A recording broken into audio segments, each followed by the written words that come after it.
H.G. Wells' The Invisible Man. A reading for you by Ed French. Chapter 19. Certain First Principles. "What's the matter?" asked Kemp when the Invisible Man admitted him. "Nothing," was the answer. "But, confound it, the smash!" "Fit of temper," said the Invisible Man. "Forgot this arm, and it's sore." "You're rather liable to that sort of thing." "I am." Kemp walked across the room and picked up the fragments of broken glass. "All the facts are out about you," said Kemp, standing with the glass in his hand. "All that happened in Iping and down the hill. The world has become aware of its invisible citizen, but no one knows you are here." The Invisible Man swore. "The secret's out. I gather it was a secret. I don't know what your plans are, but of course I'm anxious to help you."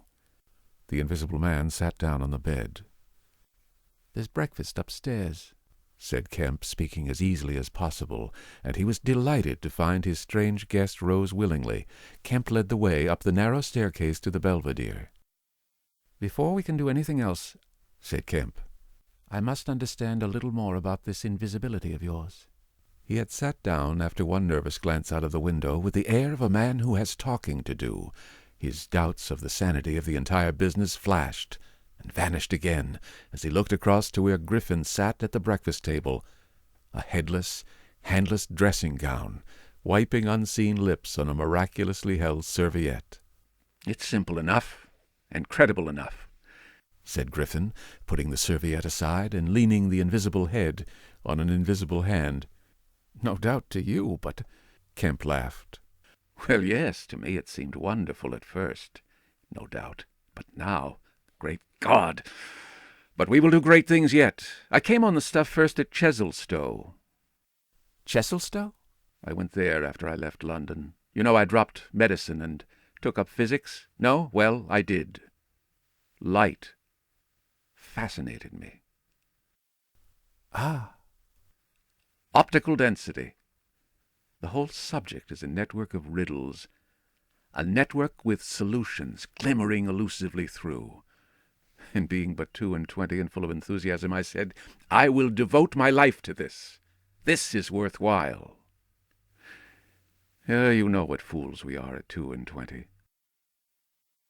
"Fools then or fools now?" said Kemp. As though knowing could be any satisfaction to a man. But I went to work, like a nigger, and had hardly worked and thought about the matter 6 months before light came through one of the meshes suddenly, blindingly. I found a general principle of pigments and refraction, a formula, a geometrical expression involving 4 dimensions. Fools, common men, even common mathematicians, do not know anything of what some general expression may mean to the student of molecular physics.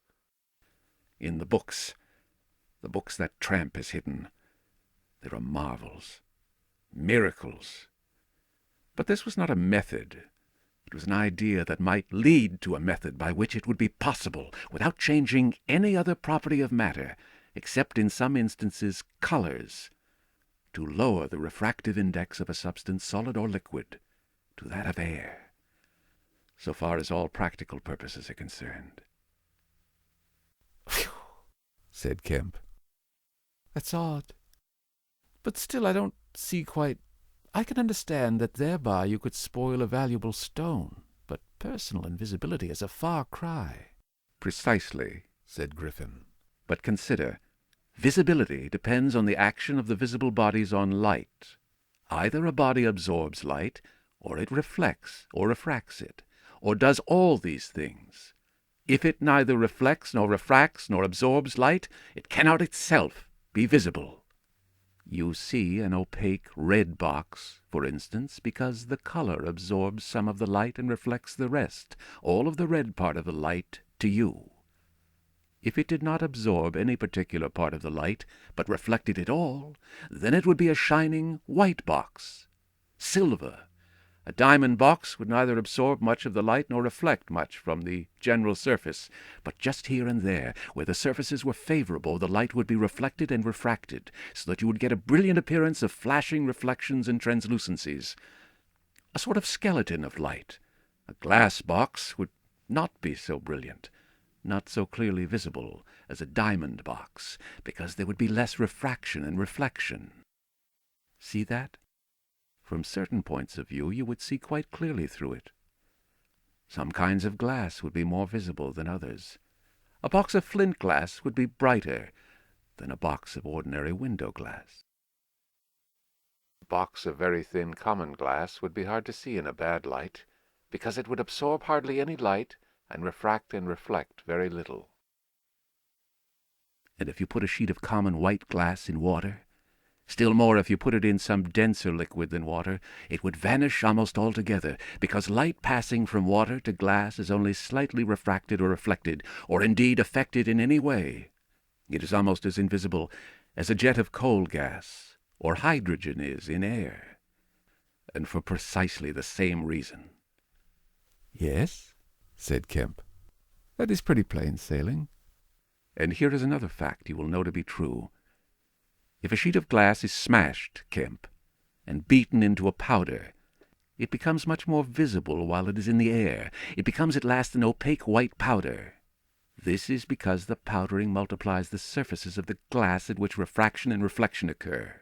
In the sheet of glass there are only two surfaces. In the powder the light is reflected or refracted by each grain it passes through, and very little gets right through the powder. But if the white powdered glass is put into water, it forthwith vanishes. The powdered glass and water have much the same refractive index. That is, the light undergoes very little refraction or reflection in passing from one to the other. You make the glass invisible by putting it into a liquid of nearly the same refractive index. A transparent thing becomes invisible if it is put in any medium of almost the same refractive index. And if you will consider for only a second, you will see also that the powder of glass might be made to vanish in air if its refractive index could be made the same as that of air, for then there would be no refraction or reflection as the light passed from glass to air. Yes, yes, said Kemp. But a man's not powdered glass. No, said Griffin. He's more transparent. Nonsense.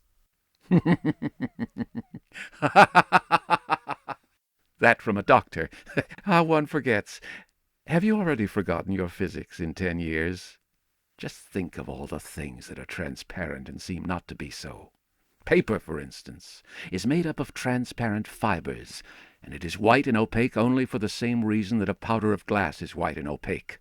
Oil-white paper, fill up the interstices between the particles with oil, so that there is no longer refraction or reflection except at the surfaces, and it becomes as transparent as glass. And not only paper, but cotton fiber, linen fiber, wool fiber, woody fiber, and bone, Kemp. Flesh, Kemp. Hair, Kemp. Nails and nerves, Kemp. In fact, the whole fabric of a man, except the red of his blood and the black of his hair, are all made of transparent, colorless tissue. So little suffices to make us visible one to the other. For the most part, the fibers of a living creature are no more opaque than water. Great heavens! Cried Kemp. Of course, I was thinking only last night of the sea larvae and all jellyfish. Now you have me, and all that I knew and had in mind after I left London 6 years ago. But I kept it to myself. I had to do my work under frightful disadvantages. Oliver, my professor, was a scientific bounder, a journalist by instinct, a thief of ideas. He was always prying, and you know the knavish system of the scientific world. I simply would not publish and let him share my credit. I went on working. I got nearer and nearer, making my formula into an experiment, a reality. I told no living soul because I meant to flash my work upon the world with crushing effect. To become famous at a blow. I took up the question of pigments to fill up certain gaps. And suddenly, not by design, but by accident, I made a discovery in physiology. Yes? You know the red coloring matter of blood?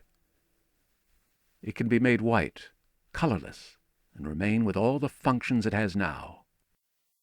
Kemp gave a cry of incredulous amazement. The Invisible Man rose and began pacing the little study. You may well exclaim. I remember that night. It was late at night. In the daytime one was bothered with the gaping, silly students, and I worked then sometimes till dawn.